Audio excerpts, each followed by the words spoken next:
Boom, we're live. This is Teal with the Arcane Bear. We have another wonderful guest for you today. I love the brilliant minds that show up through the webbot Vine every now and then. It's a very great pleasure of mine to introduce to you Pamelyn Chee, an actress, has some great photography up with the UNESCO Heritage Site at the moment for travel photography. Very active in many different spaces. I think I read over 18 different films on your Wikipedia page. So very busy. Welcome to the show. How are you doing today, Pamelyn? Hi, everyone. I just want to introduce my dog, Pecan, which you can probably see here. He wants to be part of the interview, too. Nice. That's good. Thank you for helping remind me that. Just for the fun intro state of it, this was kind of one of the questions I liked. If you were to imagine your spirit animal, what spirit animal would you have? A fox. A fox? Is there Yes. a particular reason why you like the fox? I think the fox is a skeptical animal, and they're careful, but they're not afraid to attack. Yeah, they've got a great ability to pounce on things, and their ears. They at great hunting in the snow and stuff as well in those dampened acoustic levels there. Great listeners. Yeah. But it's interesting. I think women generally are more skeptical about things, so maybe that's why they don't get into cryptos, because they're like, oh, what is this thing, right? It's much easier to click a like on Instagram and look through pictures than go through like 10 YouTube videos about Omise Go and then go on TradingView to see what people are talking about before you decide to buy something. I think, yeah. Yeah, there's a disconnect. So we'll dive right in. Obviously, you're interested in the digital asset space or the crypto-based economy that's building. That's one of our main focuses as well. There's a lot of highlights in this right now. So for me, this is some of the first time I've been doing more video stuff. So having an actress to speak with as well, learning about the communications and how to deliver good interviews. So with the crypto space, one of the key indicators, you're a fan of Cliff High. One of the points I was looking for in the trend line was the feminine's attention in everything that's happening. And this growing idea around it, I've heard a lot more women in my community start speaking about it and be interested about it. And from the philosophical standpoints. So are there aspects of the blockchain that you find like emotionally inspiring that's really driving your research, or is it for the investing aspect? I'm actually interested in what the coins can do, and I'm all about getting out of the system. And I think this is probably the greatest transfer of wealth in human history. So it pretty much is a bit of everything, you know. Yeah. So what's interested me has always been that the philosophical aspect, that the freedom for the human interaction of business to or from peer to peer for this particular case, you can now operate outside of that. So last month I bought a Rhodes microphone set for my Canon camera, and we used Ethereum to do the transaction just because someone wanted to use it. So that economy is already happening, and it's unstoppable. And I think that's one of the really noticeable aspects of what's driving me to want to communicate with people about what's happening here. So in the movie industry, you're in LA, correct? Yes. How much talk do you hear in the surrounding environment? Not very much, and whatever I hear is basically FUD about how like Bitcoin is a scam. You know, they go the Mike Adams route of like bashing Bitcoin because it's something that most people don't understand, and it's just much easier to say something bad about it than to do research on it and make your own decision on what Bitcoin actually is and what it can do for you. Yeah, the ecosystem is growing so quickly too that a lot of these other tokens, other than just Bitcoin, are offering a unique utility in not just the financial space, but in the growing global peer-to-peer economy. And I think that's been a really noticeable part, like the budding of of channels such as the Arcane Bear for sharing this information, because we want to share it because we're interested in how it changes people's lives or can. So the interview you did with Crypto Blood was great. So for those of you that haven't seen it, check out Crypto Blood and Pamelyn Chee and their interview that was posted just a few days ago on YouTube. You were communicating that you had got your parents into Bitcoin, and tell us about what your family thinks and how long you've been investing in Bitcoin or the digital asset space. Well, I think I've been in Bitcoin for about 2 years, and my mom has been in Bitcoin for 6 months, and she recently voluntarily sold all her stocks at a 40% loss to put into Bitcoin. And I didn't say a word, and I was really proud of her because I think having had a little bit of a Bitcoin, she has seen how it has grown, and everybody wants to get out of debt, but you can only lead the cow to the water. It's up to the cow whether like he wants to drink it or not. And my mom has sort of like taken the step to, you know, really trust this new ecosystem. Yeah, that's, I think, one of the really interesting parts as well is that what I find a value in the blockchain is that trustless nature and the transparency that comes from having that. So aside from, a lot of people can't read the code, they can't base it, but once they kind of understand the general concept, it becomes a lot easier to integrate into your life, or why that's important. I think a lot of people see the problems with the structures. Like, I think everyone knows that there's problems. So finding these solutions and understanding how they're applied, like a distributed ledger system. So do you think this growth in people's families, such as yourself, I know my mom and little brothers and dad own a little bit of Bitcoin.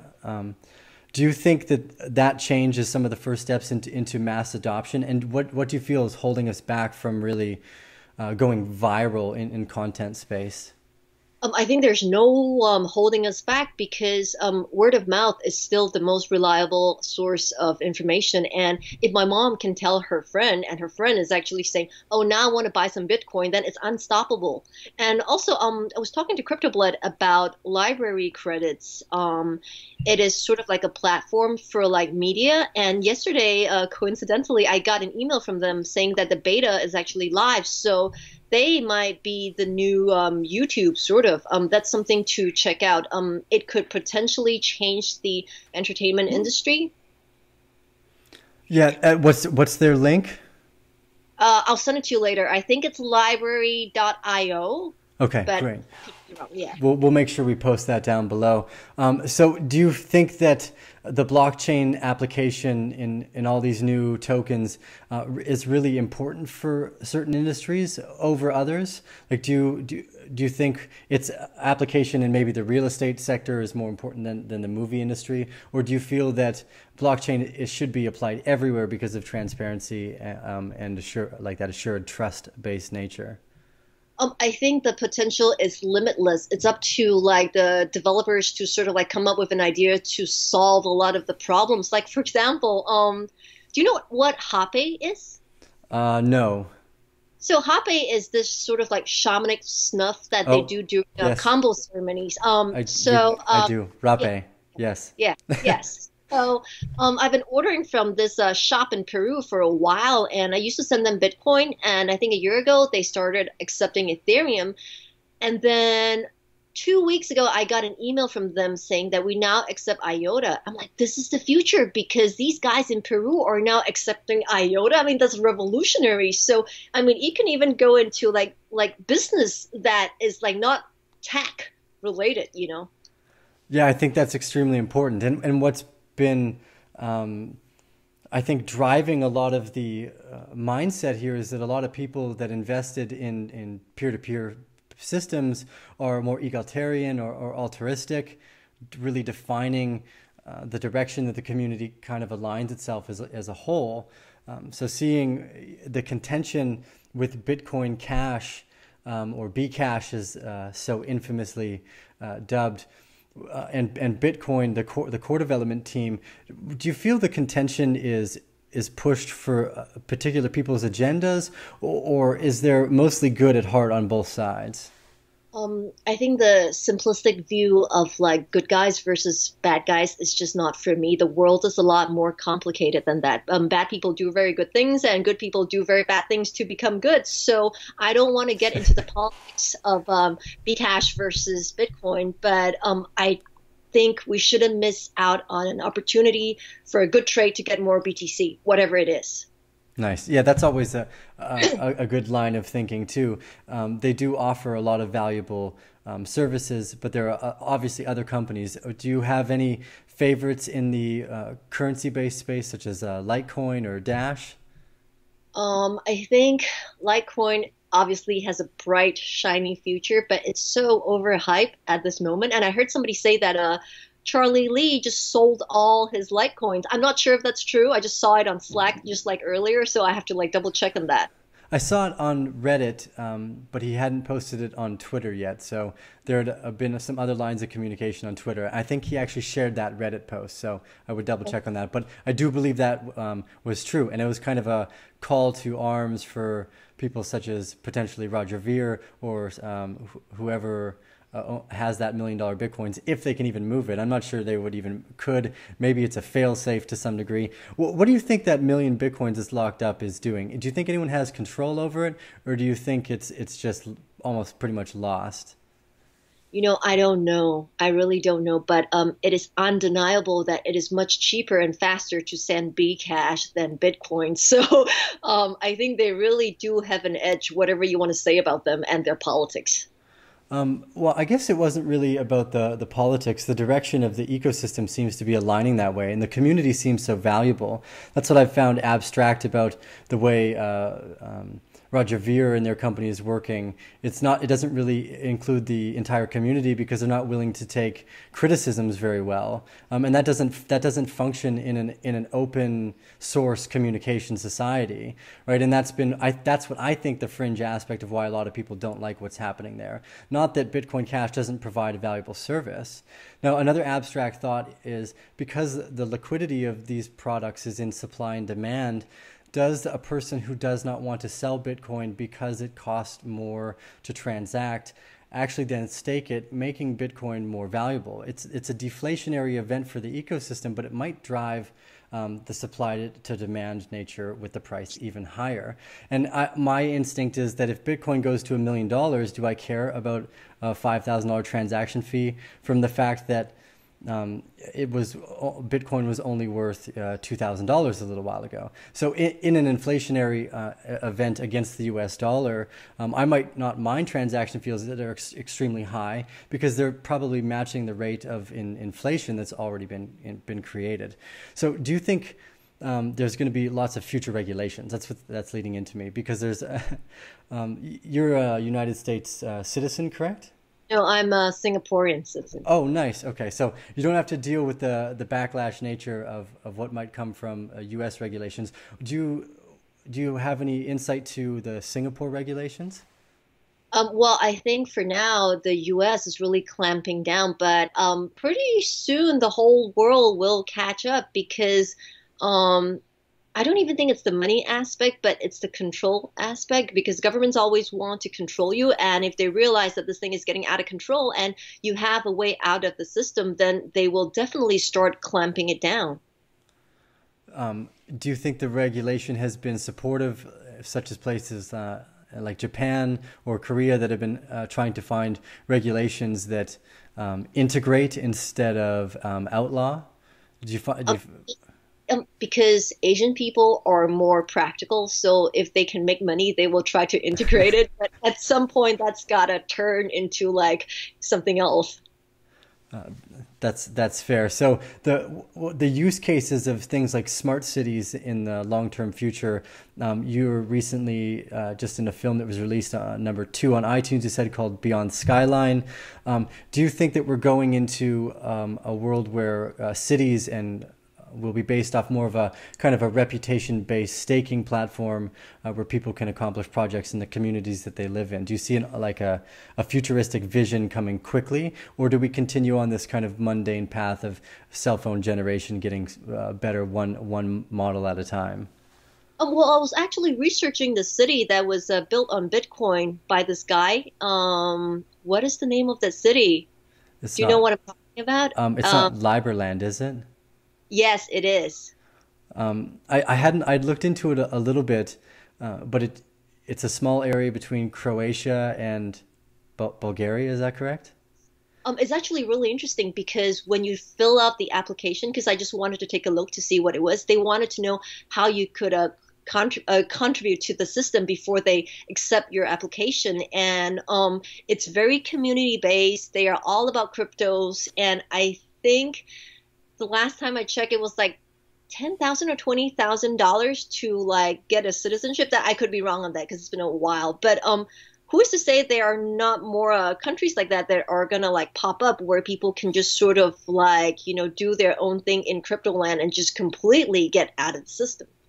Yeah, that would be very inspiring because that's where I think this is headed. I think that with what Cliff High had touched on, with the evolution of technology happening much more rapidly once we kind of the economic system has been under so much friction, to kind of let that loose with something like a digital asset that's not under any particular person's control could really free up that energy to solve some of these problems. So what do you see as this peaceful revolution in the future? Do you think there's any really not utopian but really functional aspects that come out of the new business ethos? Like, do you have Um, any dreams about what's happening here? I am just happy to get out of the banking system because why do they Nice. have to charge me $15 a month if my balance is less than $1,500? But then they don't give me anything if I put more than that. I mean, that doesn't make any sense. The money is just like sitting there.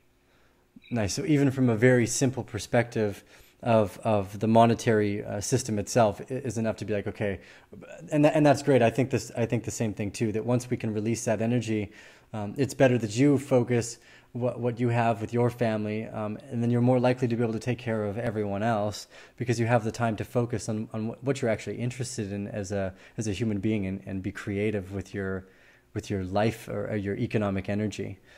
I mean, Um, it's not so much about getting rich as being free from slavery. I think that is something that we really have to like focus on because you can't be a slave to the system for your whole life. And kudos to Cliff High because I think he gave people a lot of faith to invest in something that is sort of like unknown.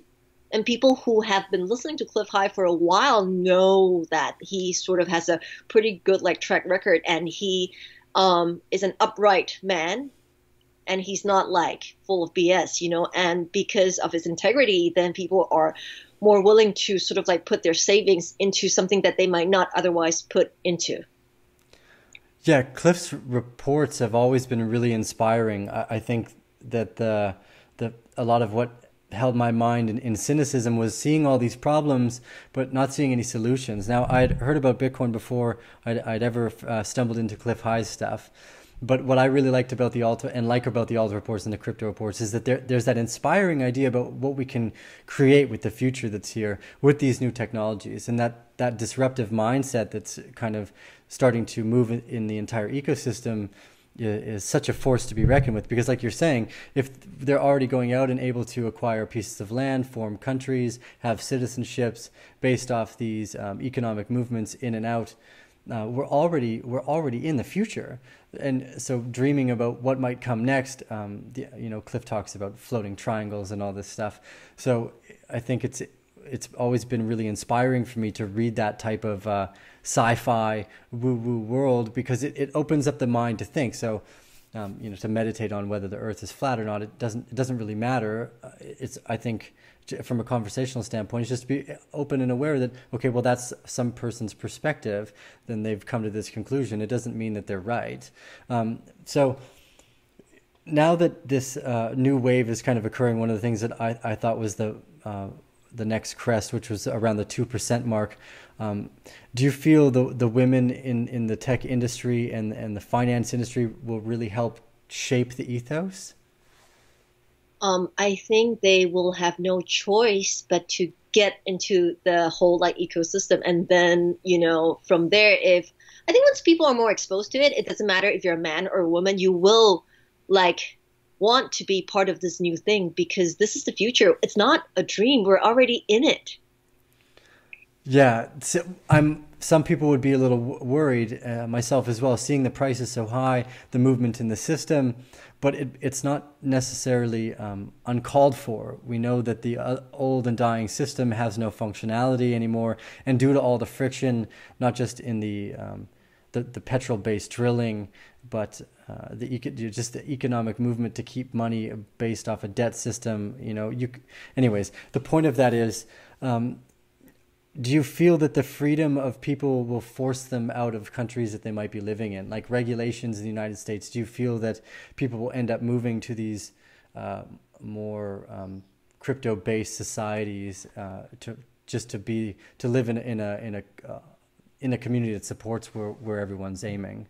100%. Because I feel like people are too like locked up to the idea of like where they should be living. But once you have cryptos, what does it matter where you are? You could be in Costa Rica, you could be in China, but you could still trade cryptos. I mean, what does it matter? And your family can always come visit you, and you can always go visit them. So why do you need to be stuck to a particular country? I think it was more due to the regulations developing with disclose. Like they're asking everyone to, at least in the United States, I know that you have to disclose all the Bitcoin that you own on your tax forms now. Do you think, and I know that the United States government has also said that if you owe $50,000 in money to the tax revenue, that they can just take your passport away for travel. They have the linchpin to kind of really disrupt their community. I guess my concern that I was asking was, do you think that the regulation will actually sometimes keep people stuck where they are as they may be trying to escape regulation? Oh, so I guess they have to escape before that because I'm actually on Skype. I mean, not Skype, Slack. And from a long time ago, people have already been actively discussing where they should move to if the government clamps down on this whole like crypto thing. And this is a very active conversation. So I think people are already trying to think about like the escape plan before the shit goes down. Well, good. How long do you think we have to move to this new country, or build it Oh, around us?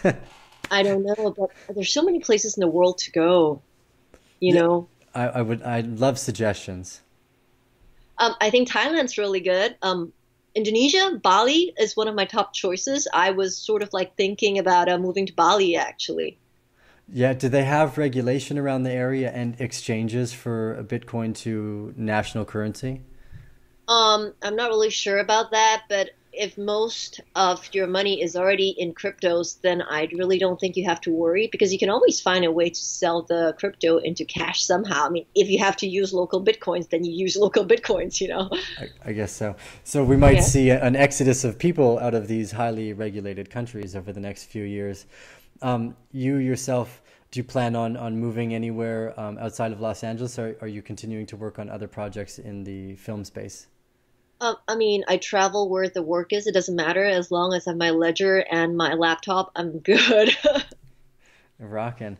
Yeah. You also mentioned that a friend of yours had a TV show that they were working on called The Interface. Do you want to tell us a little bit about that?